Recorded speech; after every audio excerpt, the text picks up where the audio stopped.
It is about 9 o'clock in the morning on Thursday, October 2nd, 2025. And last night I was talking about doing leader follower with the cows and the sheep.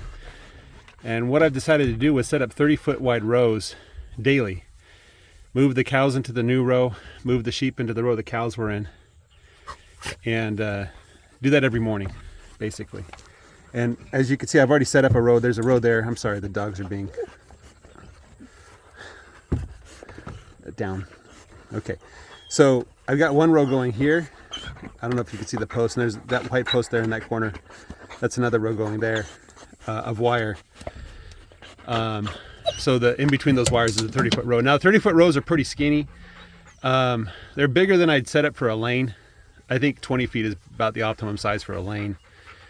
Anything less than that, the cows will jump the fence because it's too narrow for them.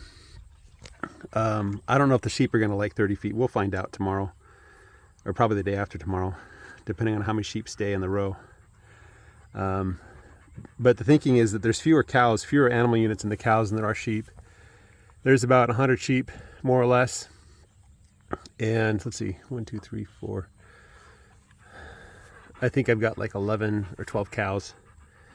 So the sheep are going to be eating more grass and herbs than the cows will be. So the cows will get first pick, then they'll leave after a day, and the sheep will get whatever's left, which should be plenty. There should be plenty of grass here.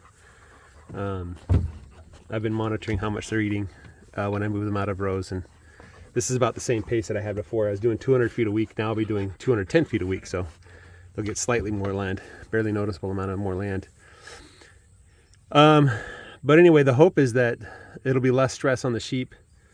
They won't have to deal with the cows. I'll be able to feed the sheep their own minerals and their own supplements, and the cows get their own minerals and their own supplements. I'll be able to separate the feed out there, which I think is a big plus.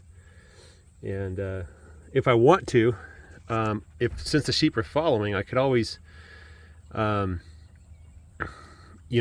just don't take down the last wire, but take down the wire one after the last. And so they get gradually more and more area, and just kind of have that last fence follow the sheep so that they have a wider row. I could do the same with the cows too, but that means setting up one additional wire every day, which is about twice as much work. So anyway, that's all I got for you guys this morning. The weather's getting cooler. It's still in the 80s. I think today is supposed to be 90 degrees. At night it gets down to the 65s or so. So I think the Bermuda grass isn't too unhappy with that. The last week of October, it's forecast we'll get temperatures in the 50s at night, which I think is when the Bermuda grass is going to check out and say that it's done growing. So we might get another month of Bermuda growth here, warm season grass. And I don't know when the ryegrass is going to start up. And I'm thinking of, as an experiment, getting some fescue. But I've been talking with some people, and they're like, you have to drill the fescue in. You can't just throw it on the ground and hope for the best. It doesn't work that way. So I don't know what I'm going to do about the fescue.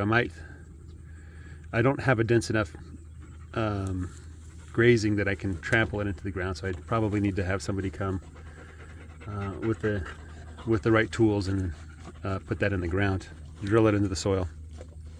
So, but anyway, that's what I'm thinking about right now. Guys, have a great day. Take care and bye-bye.